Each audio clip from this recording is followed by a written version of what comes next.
wait to have a good idea before you start a startup. If you start a startup without a good idea and you just kind of cast around for one, you'll be under pressure to make something up. It won't work that well. So the very best startups are all started because someone believes so passionately in an idea, and they believe that a startup is the best way to make that happen. One of the things that is really hard about good ideas is that original thought is really hard. Most people just copy somebody else's thoughts. Most people do what somebody else is doing. And this is disastrous, because if you have one idea that starts to work and you have 10,000 clones that follow it, none of you are going to be successful. And the person that started first that you all copied is very likely to win. In the year after Facebook started, there were well over 1,000 social networks that started.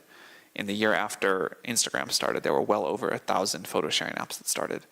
But you want to do something that is new and different. You want to think of an idea that's not the same idea everybody else is working on. The year that I joined the board of Helion, which is a nuclear fusion company, according to somebody's count, there were 10,000 photo startups of some sort or other started that year, and one nuclear fusion startup started, which seemed a little bit off to me. But I think most people just do what everybody else is doing right then.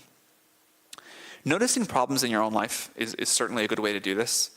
It's not true that all successful startups are started to solve a problem that the founders have themselves, but is a very high percentage. If you really go back and think about the transformational companies, most of them start with someone solving their own problem.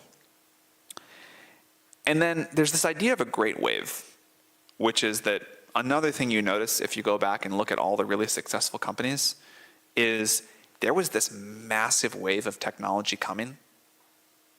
You could see it in the distance, and you knew it was going to just like crash over the shore and through the city.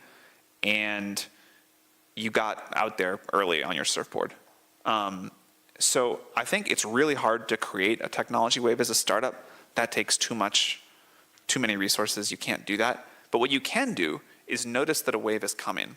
And university students are particularly good at this. You can notice that a technological wave is coming. And while other people still think it's a toy or not going to matter, you can really get conviction behind it and surf somebody else's wave.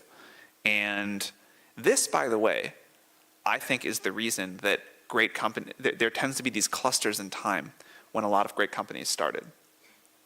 So, when the internet wave happened in the mid to late 90s, you had a huge cluster of companies that are now very large: Amazon, Google, Yahoo, I guess, others.